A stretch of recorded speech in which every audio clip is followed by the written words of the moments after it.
at him when he was with the little note before he was going to send to the colonists.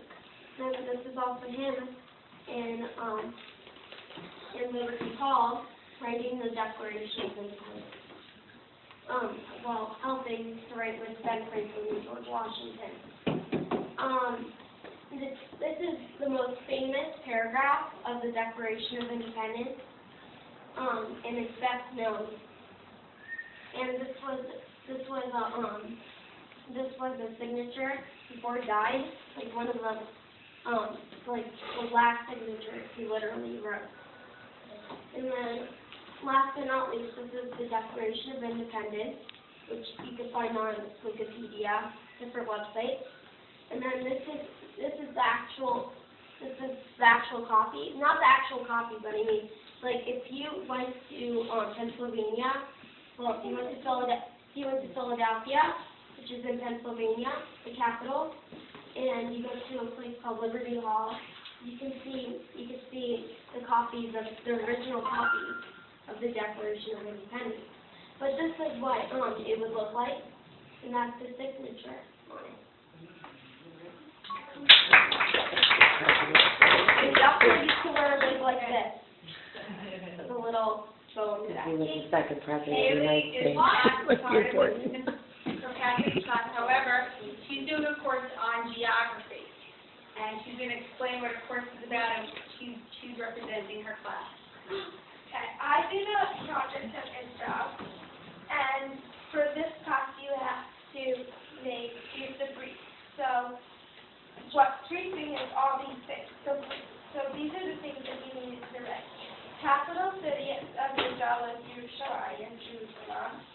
The climate of Israel is, the spring is beautiful, winter could be cold, and summers are very hot.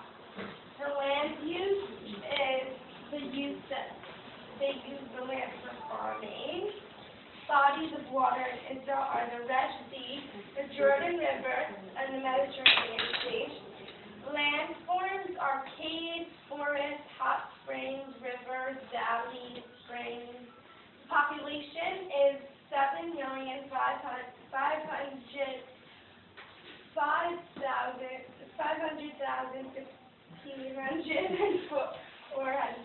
The language is Hebrew, English, Spanish, and Arabic. The religion is 75.4% are Jewish, 20.6% are Arab, and 4% are other. The agriculture is 2.5% is the total. The GDP gross And population. Domestic product. 3.6 is export, 3.7 is the workforce. The exports in Israel are farm products, olive oil, wine, and grain. The imports are tin, lead, silver, copper, iron, gold, and timber.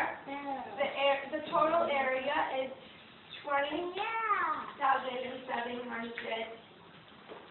kilometers squared. The currency and exchange rate of Israel is $100 US dollars for 350 Israeli shekalim. And that's it. Very good. Okay, for the last part, we have an exhibit. If you look at the map, this is a map of Poland and Russia, Lithuania, Czechoslovakia, and it shows you all the different civic centers throughout Eastern Europe that was going on in Europe while the American Revolution was going on. A little bit before, Haley's going to start with the Balkanto, which is actually before the American Revolution. But if you look over here, you can see the city of Lubavitch, you can see the city of Liadi, and this is what it looked like. Fix the back. one second before we start.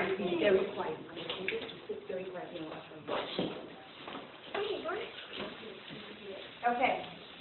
You've all heard many stories about different leaders of the United States and the way they signed the Declaration of Independence and how they helped out.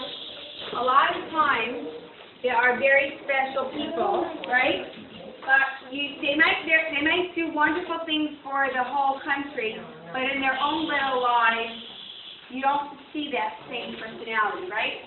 You can tell a person by their character. That means how they treat other people, how they treat their family, what kind of decisions they make, how honest they are.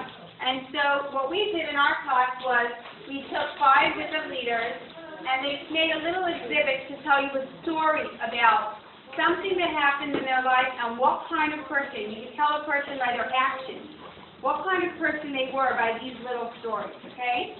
So a story is not just a story. There's a lesson and there's a person behind it. I know the lesson is me. You know the lesson? I told Amy the thing. We're gonna move along historically. So Haley's gonna go first because she is talking about the Valsentos. Go ahead. Haley, can I interrupt just for a moment, please? Yes. Boys and girls in the primary section, you need to be very good audience, okay? Maura Shana brought your snack for you. I don't want just jumping up and down and running Can around. you sit with your class? We would like you to be I'll be you too. good listeners. That's part of maturing too, to be able to sit and listen and learn from other students. Everybody's situated now because I don't want to hear any movement. Okay, forgive me, Haley.